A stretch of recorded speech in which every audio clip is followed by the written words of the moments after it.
Look at your peony right now. The blooms are collapsing, the petals are dropping onto the soil, and there's a good chance you've got the shears in your hand, ready to cut the whole thing down and tidy the bed. Stop. Put the shears down for just 1 minute. Because what you do in the next 6 weeks decides whether this plant rewards you with a wall of blooms next spring or gives you nothing but a clump of leaves and a season of disappointment. Here's the hard truth. I learned the slow way. The single most damaging thing you can do to a peony is the thing that feels the most natural right after it finishes flowering. It looks like caring for the plant, it's actually starving it. And I misread that exact symptom in my own garden and nearly lost a plant I'd grown for over a decade. 3 summers ago, I stood over my old Sarah Bernhardt, a soft pink peony my mother gave me, watching the last petals fade, and I did the tidy thing. I cut her back hard because she looked messy. The next spring, she gave me 2 flowers. 2. Stay with me, because by the end of this, we're going to diagnose your peony together, symptom by symptom, and I'm going to show you a post-bloom window the Royal Horticultural Society and the American Peony Society have quietly pointed to for years, one that works just as well on a peony you've grown for 20 years as on one you planted last fall. So let's start where you are, standing over a peony that's just finished flowering, and let's rule out the wrong answers first, because the wrong answers are what kill these plants. The first thing almost everyone blames is disease. You see the spent flowers turning brown and mushy, maybe a little gray fuzz if the weather's been wet, and your mind jumps straight to some fungus eating your plant alive. And I understand that fear. When my Sarah Bernhardt struggled, the first thing I did was reach for a fungicide, convinced something was rotting her from the inside. But here's what I want you to understand. A peony that has simply finished blooming is not a sick peony. Those browning, collapsing flower heads are not a disease. That is a plant doing exactly what nature designed it to do, finishing its bloom and getting ready to move on to the real work of the season. The real work happens underground, and it happens in summer, and almost nobody talks about it. Now, there is one thing you should do with those spent flowers, and it isn't cutting the whole plant down. It's deadheading. And deadheading is not the same as cutting back. When a peony flower fades, that flower wants to make seed. Making seed costs the plant enormous energy you want going somewhere far more important. So I take my snips and I remove only the spent flower head, cutting the stem down to the first strong, healthy leaf below the bloom. Just the flower and a few inches of stem, nothing more. That stops the plant from pouring itself into seed production it doesn't need. But, and this is where the mystery deepens, deadheading the flower is where most gardeners keep going. They see one stem cut and think, well, I may as well take the leaves too. And that single decision, that innocent tidy up, is the exact mistake that steals next year's blooms. So the question becomes, if the flowers are gone and the plant looks a little tired, why on earth would you leave all those leaves standing? Let me tell you what those leaves actually are. Because once you understand it, you'll never reach for the shears in June or July again. Those leaves are not decoration. They are not leftovers. From the moment the last petal drops until the leaves naturally yellow in autumn, every single one of them is a solar panel feeding the roots. This is the exact stretch of time when a herbaceous peony builds next year's flowers. Not next spring, now. In the 6 to 8 weeks right after blooming, the plant is photosynthesizing hard, pulling in sunlight, and sending sugars down into that fleshy root system to store energy for the buds that will open 12 months from now. The University of Minnesota Extension, which sits in one of the great peony growing climates of the world, is blunt about this. They tell gardeners to leave peony foliage in place all season and only cut herbaceous peonies to the ground in fall. Not summer, fall. Because if you remove those leaves early, you cut off the plant's ability to feed itself right at the moment it needs to be storing everything it can. Think about what I did to my Sarah Bernhardt. I cut her leaves off in early summer because she looked untidy. In my mind, I was helping. In reality, I switched off her solar panels 3 months early and told her to build next spring's flowers on an empty tank.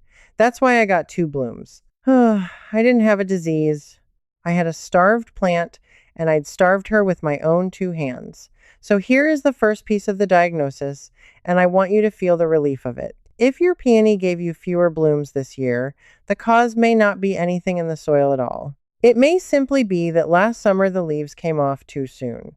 The fix costs you nothing. You leave them. You let that foliage stand green and working right through the summer and into fall, and you let it do its quiet job of feeding the crown. But leaving the leaves alone raises a harder question, one that tripped me up for years. If the plant is feeding itself through its leaves, do you need to feed it too? And if you do, what? Because I promise you, the wrong food at the wrong time will give you a lush green plant that refuses to flower. This is where I made my second mistake, and it's one I see repeated in gardening forums constantly. After my bloom disaster, I panicked and did what worried gardeners do. I fed, and I fed with the wrong thing.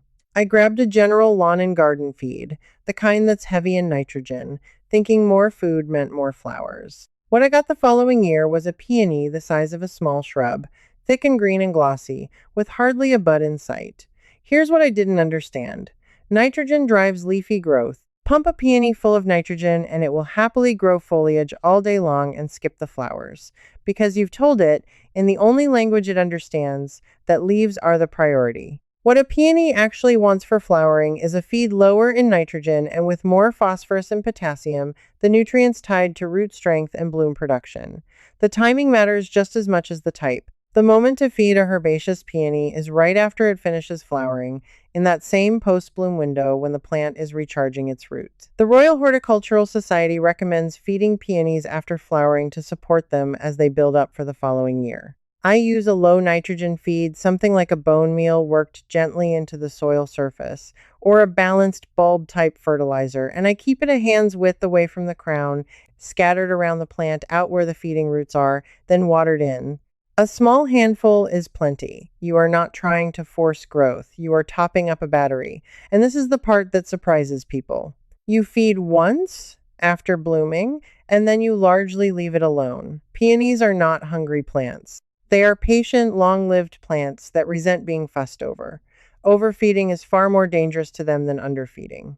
Some of the oldest, most floriferous peonies I've ever seen were growing in cottage gardens where nobody had fed them a thing in years. They simply had good soil, full sun, and their leaves left on until fall. So now we've ruled out disease, we've corrected the deadheading, we've left the foliage standing, and we've fed correctly and sparingly. That should be the whole story. But it isn't because there's a group of you watching right now whose peony has been in the ground for years, maybe decades, and who are thinking, that's all well and good for a healthy plant, but mine has already stopped blooming. Mine has huge leaves and no flowers, or buds that form and then just shrivel to brown before they open. You're afraid your old plant is finished. This next part is for you especially, and I want you to hear me clearly. An established peony that has stopped blooming is almost never a dead plant. It is a plant sending you a signal, and once you learn to read the signal, you can very often turn it around this same season without digging anything up. Let's take the most heartbreaking symptom first.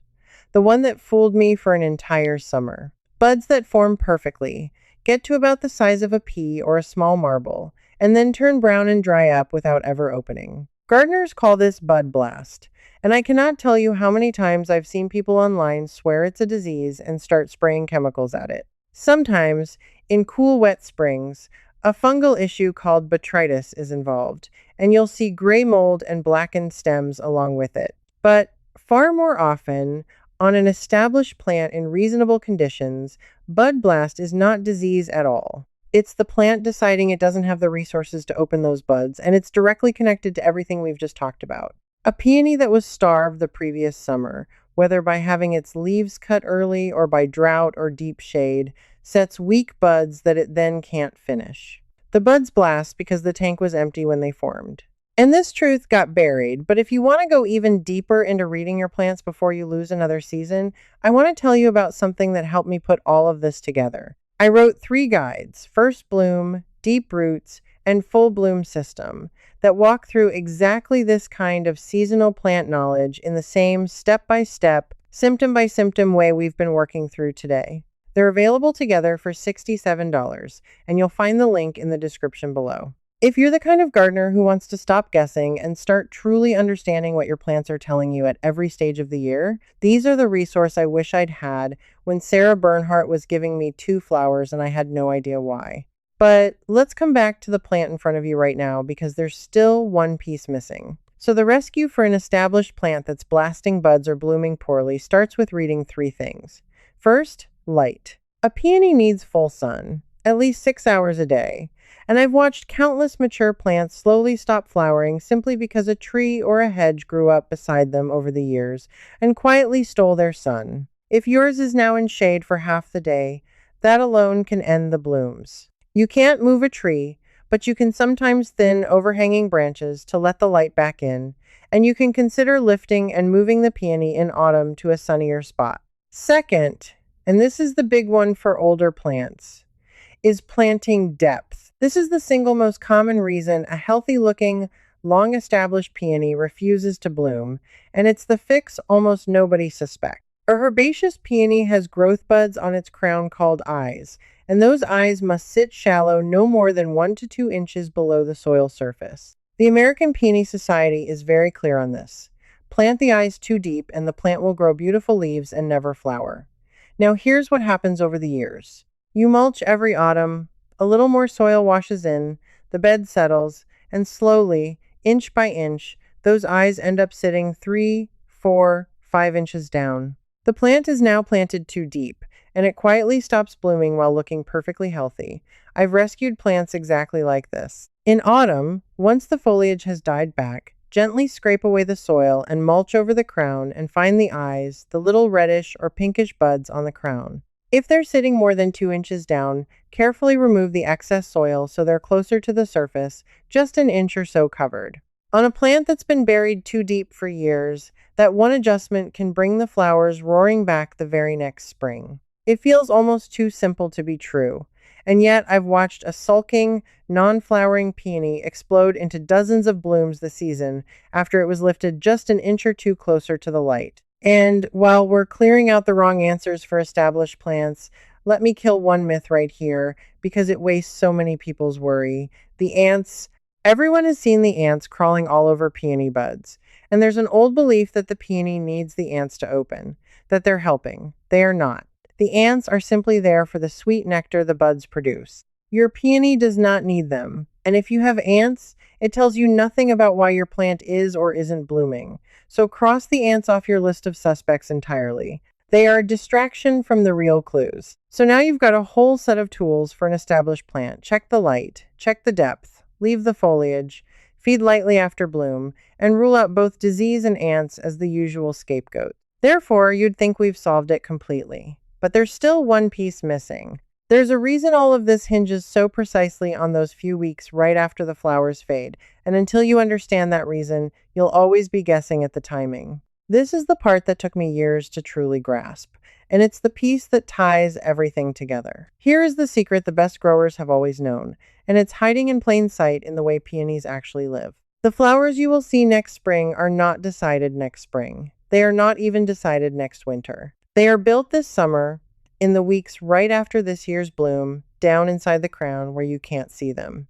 A herbaceous peony sets next year's flower buds underground in late summer and autumn. By the time the plant goes dormant and the cold arrives, next spring's flowers already exist in miniature, tucked into those eyes, waiting. Everything the plant does in the 6 to 8 weeks after blooming is aimed at one thing: gathering enough energy to form those hidden buds and pack them with the resources to open. Once you truly understand that, everything falls into place, and every mistake I made becomes obvious. When I cut Sarah Bernhardt's leaves off in early summer, I wasn't just tidying a spent plant. I was switching off the factory at the exact moment it was supposed to be building next year's entire flower display. When people feed heavy nitrogen, they're telling that factory to make leaves instead of buds. When a plant sits too deep or in shade, the factory can't gather enough energy, and it produces weak buds that blast. It's all the same story told from different angles, the story of what happens in the crown right after the bloom. I found this laid out most clearly not in some flashy modern guide, but in the patient, unglamorous language of the long-established peony growers, the people who've built their whole lives around these plants. Kelway's, the great English peony nursery in Somerset that's been raising peonies since the 1850s and once shipped them all over the world, built its reputation on understanding exactly how these plants store and spend their energy across the seasons. That heritage knowledge, echoed today by the American Peony Society and by University Extension Services, all points to the same quiet truth. The peony year turns on the weeks after flowering, not the weeks before. and this truth got buried. It got buried under the tidy-minded advice to cut plants back and neaten the borders in summer. It got buried under the panic buying of high nitrogen feeds. It got buried under the ant myth and the fungicide sprays and every well-meaning shortcut that treats the fading flower as the end of the peony's year instead of the true beginning of it. But the careful growers kept the real knowledge alive, passed down through nursery catalogs and old gardening manuals and the patient hands of people who watched their plants for decades.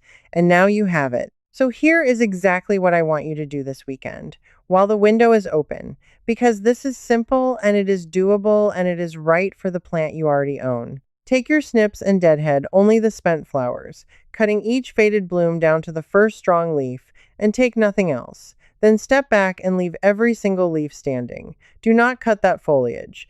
Not this week, not next month, not until it yellows and dies back on its own in autumn, and only then do you cut a herbaceous peony down to the ground. Scatter a small handful of a low nitrogen feed around the plant, out where the roots spread, keeping it off the crown, and water it in. If summer turns dry, give the plant a deep drink now and then, because a peony gathering energy in drought is a peony that can't fill its buds.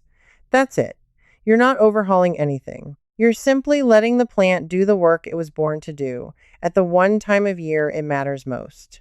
And if your peony has been sulking for years, big and leafy and stubbornly flowerless, mark your calendar for autumn, when the leaves have died back, and go check the depth of those eyes. If they're buried more than a couple of inches down, lift that soil off and bring them up close to the surface. I would put money on next spring surprising you. Let me leave you with this. For years, I thought I was caring for my peonies, and all along I was reading them wrong, working against them at the very moment they needed me to simply step back and let their leaves feed the flowers I couldn't yet see. The day I finally understood that the next spring's blooms are built in this summer's quiet weeks, I stopped guessing and started reading my plants, and I have never lost a peony since. That old Sarah Bernhardt my mother gave me now gives me more flowers than I can fit in a vase, and every one of them was built in the weeks I used to spend cutting her down. You are the kind of gardener who doesn't give up on a plant, who pours years into the living things in your care. And that is exactly why you're the kind of gardener who can save a peony instead of guessing at it. So tell me, when you looked at your own plant, which clue did you spot first? Was it fewer blooms than last year? Was it buds that browned and blasted before they opened? Or was it a big leafy plant with no flowers at all? Tell me in the comments, and tell me where in the world you're gardening from, because I read them and I love knowing whose peonies I'm helping. Leave that comment, even if it's just one word, the symptom you saw. It helps more than you know. And if you want to keep learning to read your plants instead of guessing at them, stay with me. Because this is what we do here together. We look at the plant, we listen to what it's telling us, and we act in time. Next, I'm going to show you the one autumn mistake that causes gray mold to overwinter in your peony crown and ruin the following spring before it even starts. The symptom to watch for is blackened stems at the base, and I'll show you exactly how to stop it. Your peony has been telling you what it needs all along. Now you know how to listen. Now put those shears down a moment longer. What we covered was just the overview. The full post-bloom feeding and care routine waits for you inside the Blooming Garden Circle. In there, you can ask me your own peony question, and I answer myself, a real person, not a machine. You won't be alone. Gardeners like you are already with me. I'm Mary. Just point your phone at the code and cancel anytime, no risk. Now that your peonies are cared for, let's give your roses a second wave of blooms this summer. I'll show you the simple pruning that most folks get wrong. That video's starting right here. Stay with me.